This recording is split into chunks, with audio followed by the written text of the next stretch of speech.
Okay, yesterday we have studied about the types of the bond, and the last topic was what is a sigma bond and pi bond. Okay, so today we are starting what is a sigma bond.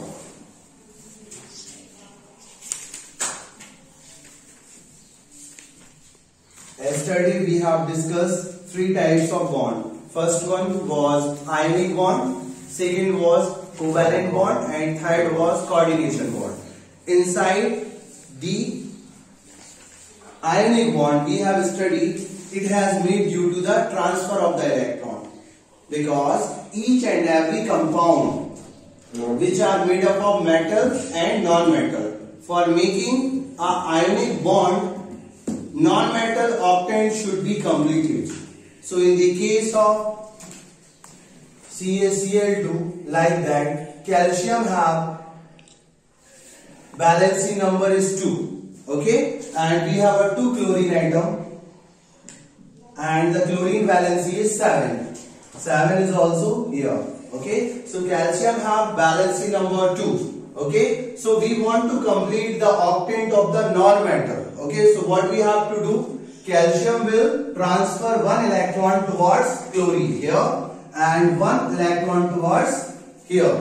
Got it? So the octant of chlorine will be completed here also and here also. So by the completion of octant of the non-metal, what kind of bond will be formed? Ionic bond. So that will be ionic bond. After that we have studied about covalent bond. So basically the covalent bond are of how many types? 3 types. At this time we are recalling the previous class, so all of the students will be connected here. Sorry for that. Single bond. Single bond. How the single bond form? By sharing of 2 electrons. After that I have told you yesterday how the double bond form?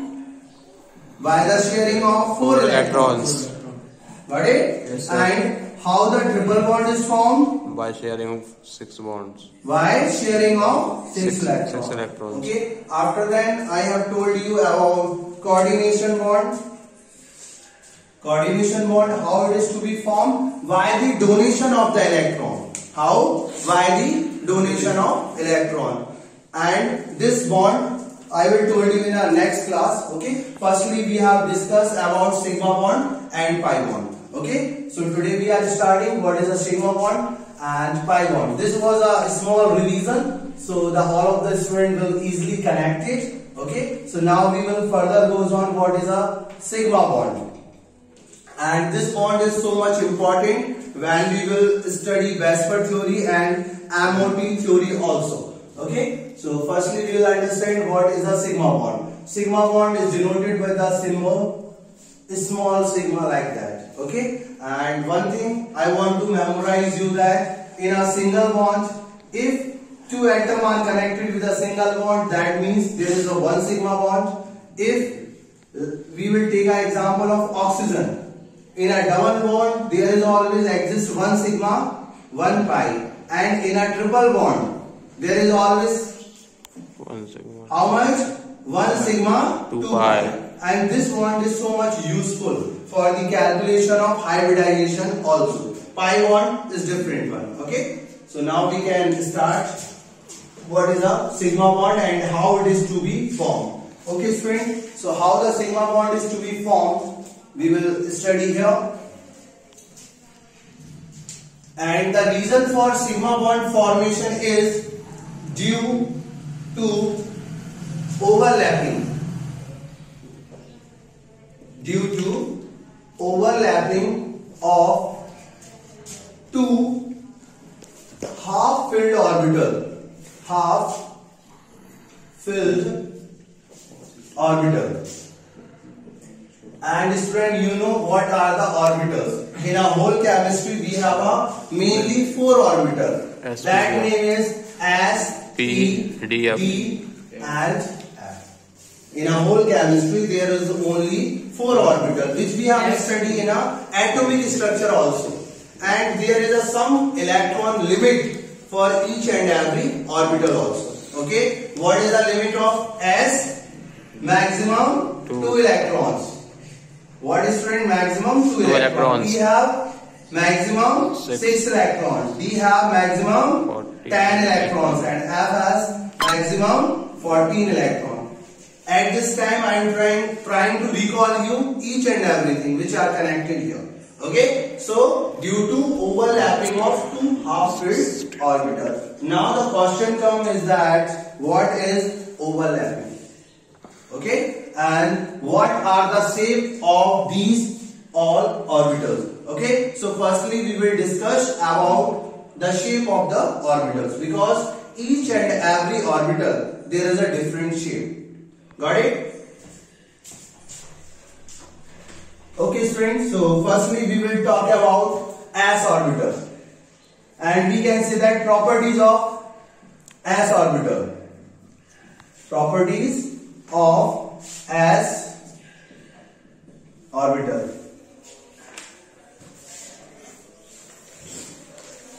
Okay, so I will told you some of the little bit information about the S orbital.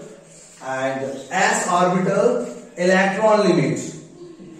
S orbital electron limit. What it will be? 2.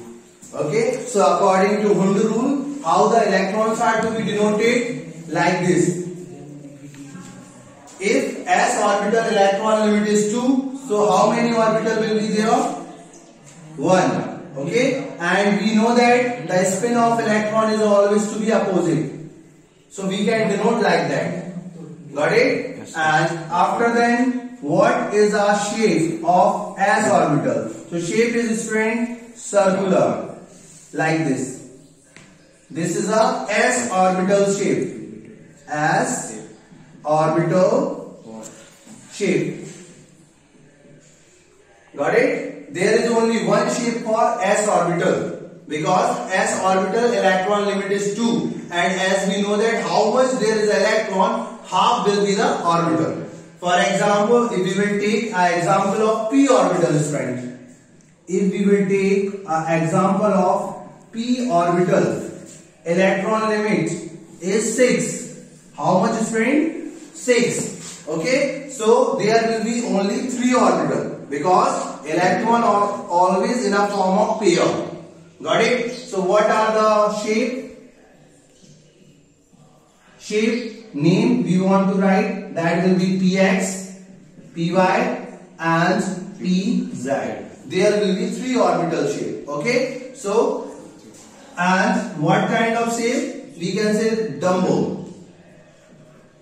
Dumbbell like that. Okay, you know the dumbbell, like a dumbbell also we can say. Okay, so that is our shape. So I am drawing the shape of px.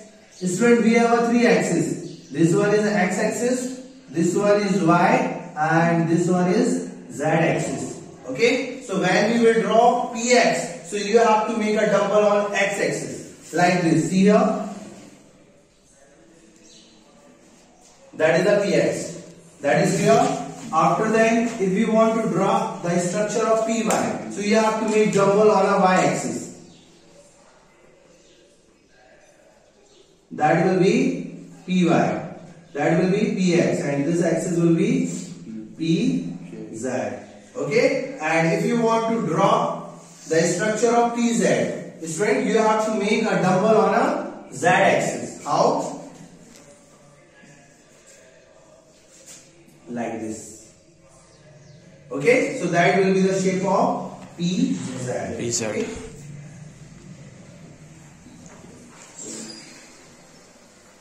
That is clear?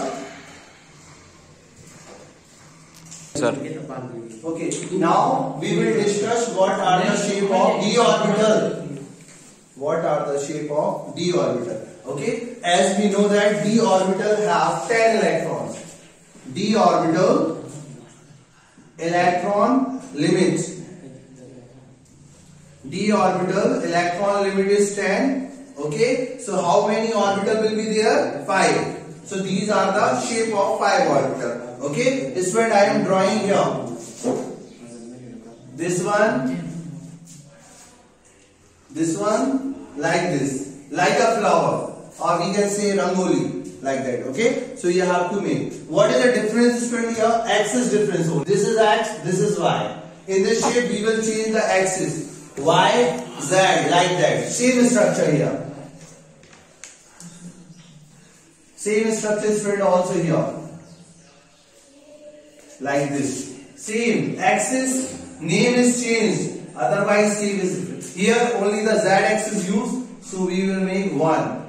Like this, and there will be one center also. So that will be the shape of dz square. Okay. So as we know, what is the electron limit? 10, and we know that each and every orbital there will be 2 electrons. So how many shape will be created? 5. So this is all about the shape of different kind of orbitals. Okay. Tomorrow we will discuss what is overlapping.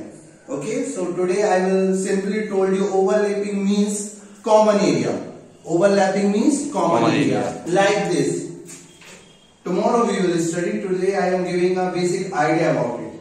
Suppose that this is a half s orbital, half shape s orbital. This is another half filled s orbital. Okay, if they will overlap, okay, this area which is a common between us, that will be called overlapped area. Overlapped area. Okay, and we have to discuss in this area when 2 half orbital will be combined, such kind of bond will be formed, which will be related to sigma bond, pi bond. Okay, and the formation of bond depend what kind of overlapping will be there. Got it? If it is an axial overlapping which is happening on an x-axis, so it will form sigma bond. Okay? If the sidewise overlapping happening, sidewise means on a y-axis, this is one orbital and we can say like this.